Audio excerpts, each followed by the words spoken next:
Welcome to Jets Guru, Jets content with Daniel Smith every Wednesday night as usual. Welcome to Jets Guru, Jets content with Daniel Smith every Wednesday night as usual. It's the spot to be every Wednesday night, 8 p.m. Make sure alerts are set right. Posting articles from the Guru team. Jets all day with producer Junior in the background, holding it down. Dripping in sauce, dipping in the G5 like the boss. Lighting in a bottle, they ride. All gas, no brakes, full throttle. JTS, Jets, Jets, Jets. This is Daniel Smith from Jets Guru. Welcome to the show. All gas, no brakes. Let's go, Jets.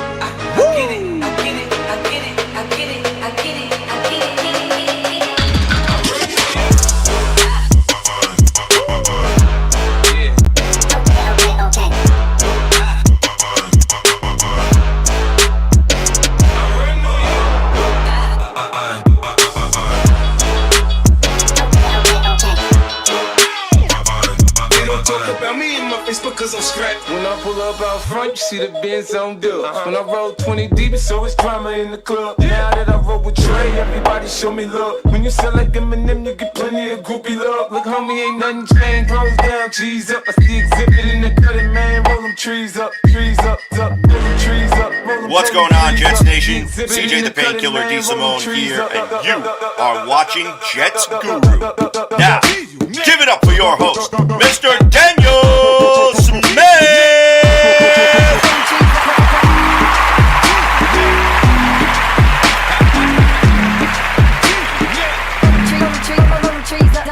I got money to go and party. I've been watching you twist your body. Guru in the house. This wristband right here, folks. This wristband was about opportunity. This was it right here.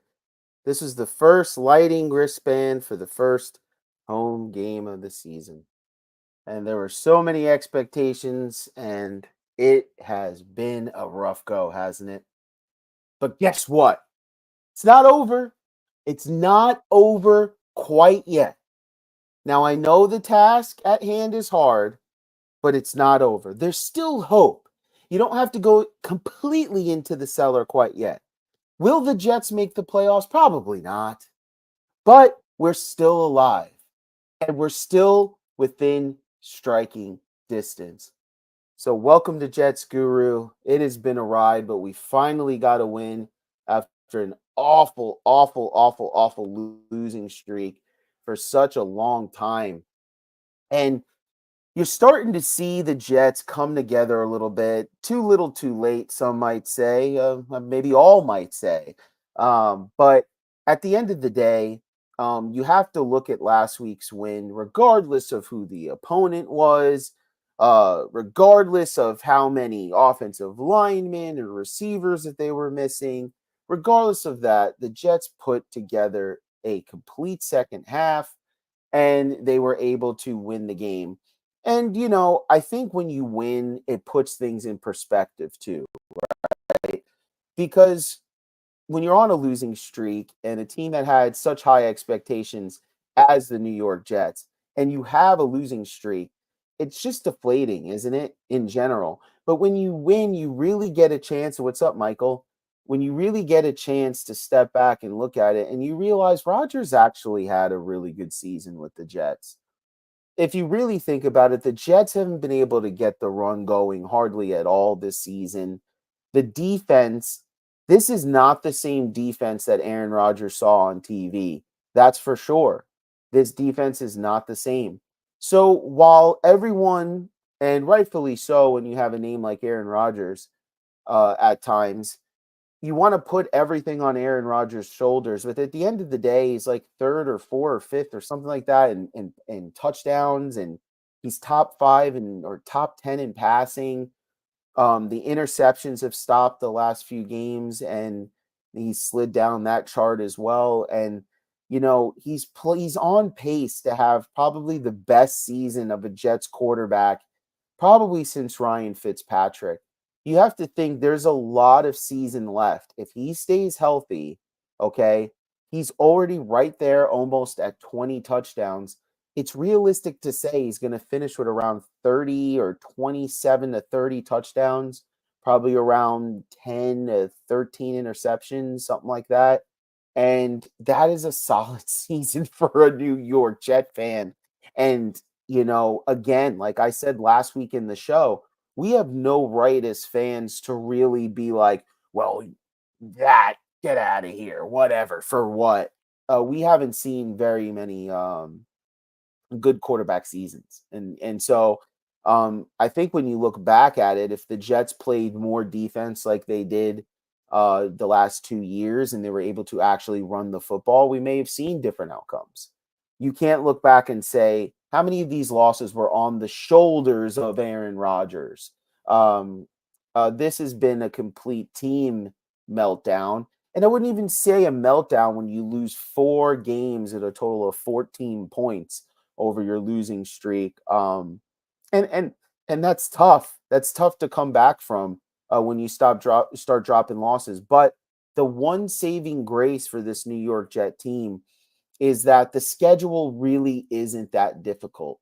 When you look at the Jets schedule, it's really, really like when we're looking at the road ahead. And I guess, you know, we could do the shout outs if we want to, but I think they're pretty obvious. I think Garrett Wilson has really proven himself over this time.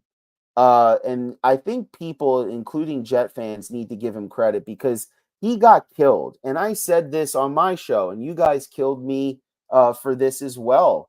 And I was sticking up for Garrett Wilson because I know the talent that Garrett Wilson ultimately is. And because he has a bad game where he runs 2 routes or he drops a football or has a fumble, this does not negate a full season in garbage where he was able to dig out a rookie of the year season. And ever since then has just been getting better as an NFL player. He's playing with a new quarterback. That's something that no one is ever giving credit to Garrett. Just because someone throws you a bunch of footballs in practice doesn't mean you're going to have chemistry in a game. This is the first season that these two have been together in an NFL game. And other quarterbacks and other receivers get this type of grace. But for some reason, Garrett Wilson wasn't afforded it. He had one bad game, literally. So if he has one bad game a year, he's not afforded that. And look what they did. They challenged Garrett Wilson after that game. And you know what? No one gives Aaron Rodgers any credit. Because if you go back and you look, ever since that game where everyone jumped on Garrett Wilson and it was like a big thing in the media, almost immediately, Aaron Rodgers turned up the attempts thrown to Garrett Wilson almost double, it seemed. It was like he just kept going to Garrett Wilson, even when you're like, all right, dude, switch it up. Like mix it up a little bit. He kept going to Garrett Wilson to build this kid's confidence. And everyone, all they ever do is talk badly about Aaron Rodgers and his leadership and how he treats young receivers. Well, I think he's showing a maturity here that he's not getting credit for, and that's not fair, guys. Come on. Garrett Wilson leads the league in receptions, if you didn't know. He's number one or number two. He's right up there. And I'm pretty sure in attempts, he has to be up there too. He is feeding Garrett Wilson, and Garrett Wilson has stepped up to the plate. And the last few weeks, man, he's looked every bit the player that we hoped when we finally got a good quarterback in the building. And they're starting to get into a flow, and you're seeing Garrett show up in places that he wasn't before, and that's great on him. And we have to give kudos to players like that, give them their respect that they deserve when they come out, when they're challenged, and they come out and play even better than they did before. And now Garrett Wilson is the top of the league where he belongs as one of the best receivers in the NFL due to his hard work and his dog mentality. And because Aaron Rodgers knows the media circus in which New York could be, and he decided to feed his number one receiver. And since Davante Adams has got here, he hasn't stopped feeding Garrett Wilson. In fact, it seems like he's even fed him more, so that there's not even any question to who is the Jets receiver out here and who he's trying to build up and how much respect he has for Garrett Wilson. And last week, it was awesome to see Davante Adams finally get loose for the New York Jets. And it wasn't just the touchdown and him coming back in the second half that was the shining moment. To me, it was the whole game and his footwork. If you watch that game, Devontae Adams at the line of scrimmage is just unbelievable with his footwork. He just confuses these corners and where he's going. It's just so funny to watch that I wish sometimes the NFL would kind of pan to the receiver and just show them, like, every once in a while, not the whole play, just the receiver running his route from start to finish. I just think it's so cool to watch the dynamic of the corner try to press on someone like Devontae, and he does a shake, and then all of a sudden he's clear 5 yards in no time, and Aaron's ready to throw the ball. And that's going to get better too as time goes on, just like Garrett got better with Devontae. And I would say it happened obviously even faster because they have such a reputation together. A lot of this is timing. The Jets' offensive line has been changing too a lot. There was 4 left tackles, or not left tackles, but 4 tackles that started on the offensive line. Maybe that was the formula last week. Just start all tackles all across the offensive line, and that might be the key to actually work. But the way I look at this, guys, is that you look at the schedule for the Jets. They have the Cardinals, the road ahead. They have the Cardinals, and then they go ahead and they play the Colts before they go to the bye week. And for me, this puts you right back in the mix. If you look at where the New York Jets are, this in any other year, I would say the Jets are completely out where they're out now. Now, they had to definitely beat the Texans because you could still get in the playoffs, I believe, with 7 losses in this conference. But what you cannot do is have more than 7.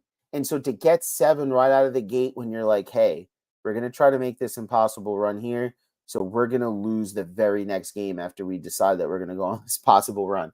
So they had to beat the Texans, which they were able to do.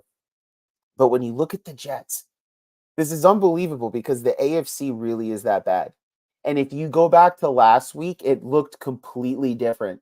The Jets were near the bottom of the AFC. Now it is completely flipped, and the Jaguars and the Raiders and the Patriots are at the bottom. The Jets now, it's unbelievable. The Jets now sit in the 10th spot. The 10th spot. They went on one of the worst runs you could possibly go on to start. And even so, they're still in the 10th spot. Okay.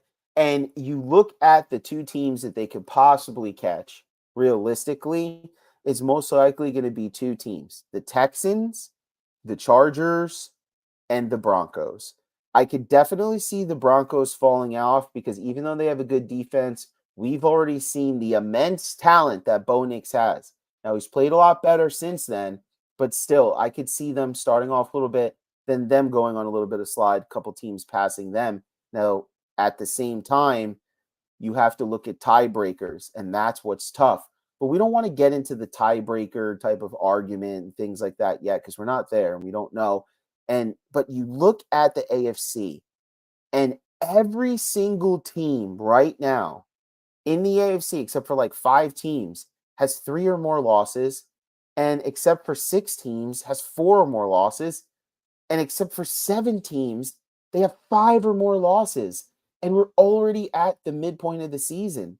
So there is room here for the New York Jets to really make a statement. Now, they played the Cardinals, right? That's an out-of-conference game, right? But the Cardinals are playing for something, right? They're 5-4, right? They're 5-4. They're right in the mix in their conference as well for a playoff spot. But the Jets, if they could beat the Cardinals and then they could beat the Colts, they'll leapfrog the Colts, who sit in the 8th spot. The Bengals play the Ravens this week. Most likely, the Ravens are going to win that game at home. The Bengals are going to go to 5-5. Okay. The Jets will go to 4-6. Okay. And then we leapfrog the following week when we beat the Colts to go to 5-6. The Colts will then most likely either go to 4-7 or they're going to go to 5-6. We'll have the tiebreaker. We'll leapfrog them. And the Bengals could potentially be below us or 1 spot ahead. And we would be sitting either in the 8th or the 9th spot, right in striking distance coming out of the bye to have a potential shot at still getting in the playoffs. Now, do we deserve it? Of course not. We have an awesome roster, I believe. Not as good as the defense as we had in the past, better offense, and we have a good team that should be better than this win-wise. When you lose 4 games by a total of 14 points, it's just telling you not where you need to be, but it's not telling you that you're a bad football team. All right. The other thing that we have here too is that the Jets have the second or the third easiest schedule in the league going down the stretch. This is a benefit to the New York Jets. Even though Arizona is a little bit better than what they were last year, Indianapolis isn't, in my opinion. Seattle isn't, in my opinion. Jacksonville isn't, in my opinion. Los Angeles isn't, in my opinion. And so the Jets have an opportunity to stack some wins, but they're going to want to save their loss, their one lone loss that they might be afforded. Not guaranteed, but they might be afforded, is against Buffalo in Buffalo on December 29th. That is the toughest game for the New York Jets down the stretch. They have to sweep Miami. Everything else is winnable. They get maybe a mulligan against Buffalo, but again, a maybe. But the Jets could do this. This is not a tough conference as I thought it was going to be. There's a lot of losses that were taken in the AFC that were unexpected, including some bad losing streaks by a few teams. And they're in striking distance. This isn't over yet. Is it what we wanted? No. But it's something that when we sit down on Sundays, at least it's like it's not dead yet. There is a chance. Rodgers has gone on runs before. He did it with Green Bay with a young receiving core not too long ago when they went on a little bit of a run. It can happen. But the one thing that the Jets need to do is they need to stop the run. The Jets are not stopping the run still, and that ultimately is going to be what crushes them. And that's the thing that still I'm not understanding too much is that you trade Mike Williams. You're telling me you can't get a big body from anywhere? You get a 5th round pick. You're telling me you can't flip that 5th round pick instead of getting a 5th round pick. You can't get a player in some way. You can't find another big body. I'm not saying a Pro Bowl player is going to be given up at this point in the year, but you can't find anybody. Like, what does a 5th round pick do you if you're going to be fired next year, unless he was assured that he wasn't? But when can you really trust Woody with that anyways? I think the Jets would do themselves a service of trying to get themselves another big body in down the stretch. And then that way, when you go on the bye, that person has 2 weeks to kind of catch up and be acclimated with the playbook and some of the things that you want to do. I think that would be the smart thing to do for this organization. Don't go out and get the receiver. Don't go out and sign the end that you didn't want, or the outside rusher that you really shouldn't have signed, and not do the one thing that might kill you in the end. The one thing that's been consistent from the very start of the season all the way to where we are right now, and that is the run defense. Give Quinnen Williams a little bit of help, a little bit of something, man, because the Jets absolutely 100% need it. So we don't have victory with Victor here, but I will give you a few keys to the game before we get into Jets versus Colts. And we just talked about it. One of the keys of the game is to stop the run. The New York Jets. This is like, it's been so frustrating watching this defense. I would say it is more frustrating watching this defense stop the run than it's been even watching this losing streak, because I knew what the Jets had the last 2 years, and we spoke about it on Jets Guru often. Don't waste the defense. Don't waste the defense. It's hard to retain it and bring it back every year. And you see the rotating faces that come in, and you think that you can just keep it the same way. And sometimes it can, and in some games it comes out. But when it counts, it hasn't been out as much as you need to. And Jets had 8 sacks in the last game, but that doesn't mean they're going to get that every game. And so what you have to hope is that maybe in signing Reddick, you spark the team, and his rep share and his counts will go up, and he'll get more game acclimated, and this will free up a little bit more for the New York Jets defensive line, because honestly, the secondary hasn't played that bad. It's really been all up front. It's been inconsistent pressure to the quarterback and the inability to stop the run.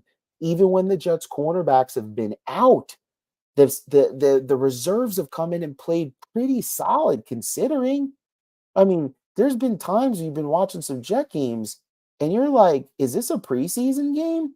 Like, if you're casual and you stroll in there, you're like, yo, where is everybody? But they went out there and they've been playing pretty tough, man. So, the way I see it for the Jets is that if they come out and they stop the run, that is the key here. The Jets have to absolutely stop James Conner and company. And one thing that the Jets have always struggled with, it seems like honestly, like my entire life has been stopping quarterbacks from leaking outside and escaping. And you're going to be playing at home. They're going to be juiced up. Like I said, they're right in the mix, right? You got the travel as well that doesn't usually suit the East Coast teams that are coming over. This is a really, really important game for the New York Jets. This is, I mean, your season can technically end here because if you lose to the Cardinals, I don't think you run the table. You got to allow yourself at least a little bit of wiggle room to be able to lose a game here or there, especially against an opponent like the Bills, who now are leading the division by 4 games over, it seems like everybody. Right now, it's about a 50-50 split for this Jets versus Cardinals game. The Cardinals are 3-2 at home. The Jets are 1-4 away as they've struggled to find their identity. James Conner has 664 yards rushing and 4 touchdowns. Aaron Rodgers, again, 15 touchdowns, 7 interceptions, 2,100 yards passing against Kyler Murray, 1,700 yards, 11 touchdowns, 3 interceptions. And the Jets have a better wide receiver group overall, I believe. It's going to be one of those things where it's going to come down. If the Jets stop the run in any way, they're going to be right in this game to win. The Cardinals have made crucial mistakes all throughout the season.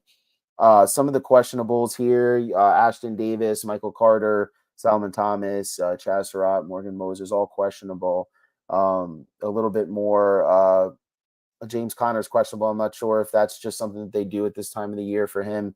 A little bit of an older back, try to get him a little bit of rest. So he's always going to be in the injury report type of thing. I don't follow the Cardinals week to week to really know that.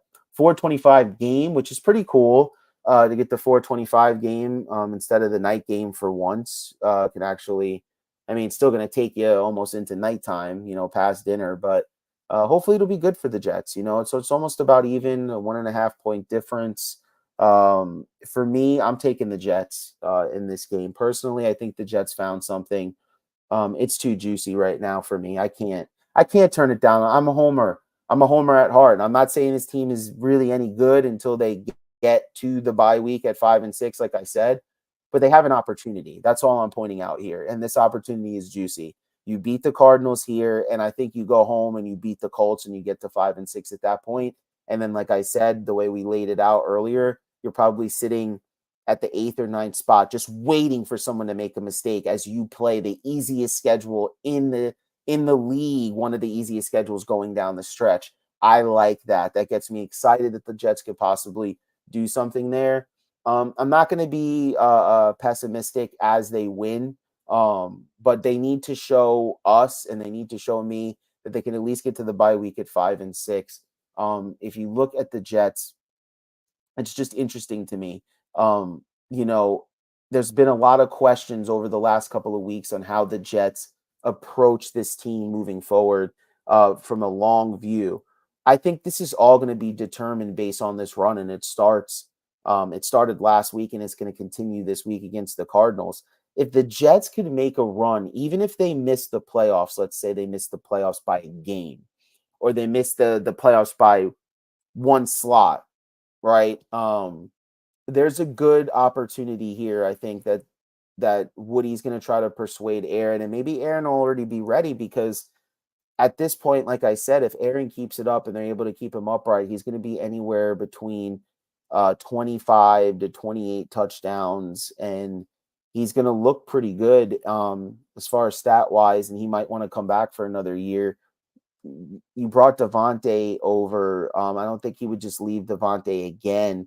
So as long as this thing doesn't implode where the Jets win like one more game and they kind of lose the rest of the way out, I do see the Jets holding on to a lot of this core. And the big question for a lot of people says, well, who's going to come coach a team where Aaron Rodgers runs the team?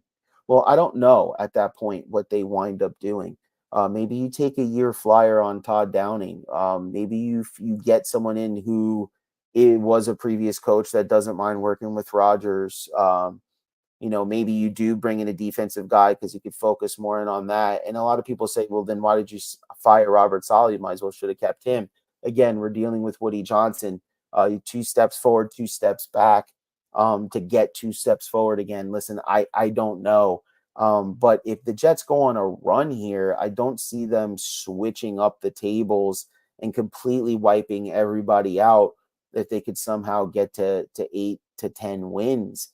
10 would have to be them sweeping, if I'm not mistaken, or 9 wins. It would have to be sweep with last week included, to get to 10. But for me, the New York Jets, this is everything for them. This is a lot on Aaron Rodgers, on his legacy and his career.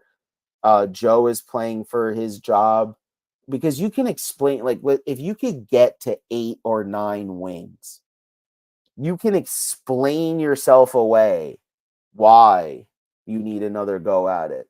It's like, we lost 4 games by a total of 14 points, and a coach was fired in the middle of a season, and you basically stripped your offensive coordinator duties away from your offensive coordinator, and we still made the playoffs, or we still were 1 game away from making it. You can kind of say, well, what does the Jets roster need now to get over the hump? Well, at that point, obviously, the Jets would have to find another person on that defensive line to help suck up that run, and get another backer too, as well. That's more of a run protecting, run heavy backer.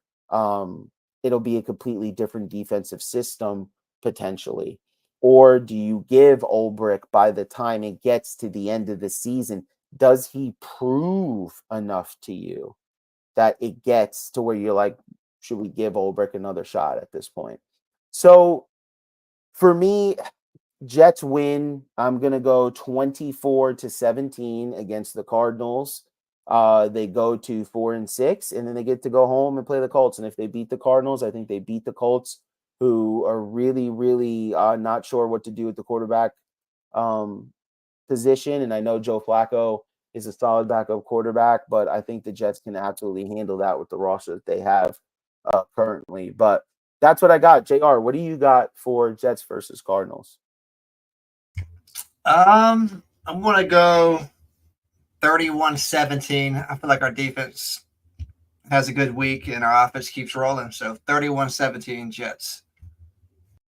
31-17 and 21-17 by me. The Jets have to contain Kyler Murray, not let him pick up those extra couple of first downs spread out throughout the game that just sustain drives and gets them in position to kick field goals, to stack points on you.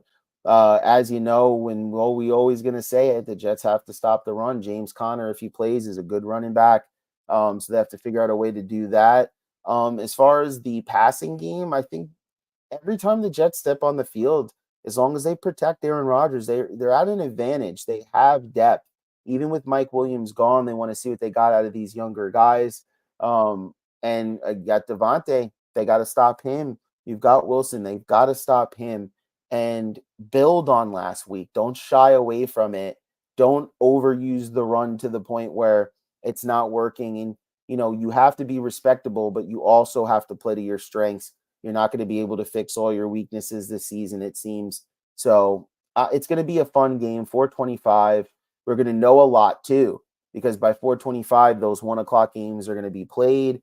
We're going to see how many teams in the AFC have dropped even further. And if the Jets win this game, how much further they could be bumped up just in this game alone before we even get to potentially beating the Colts if we get that far.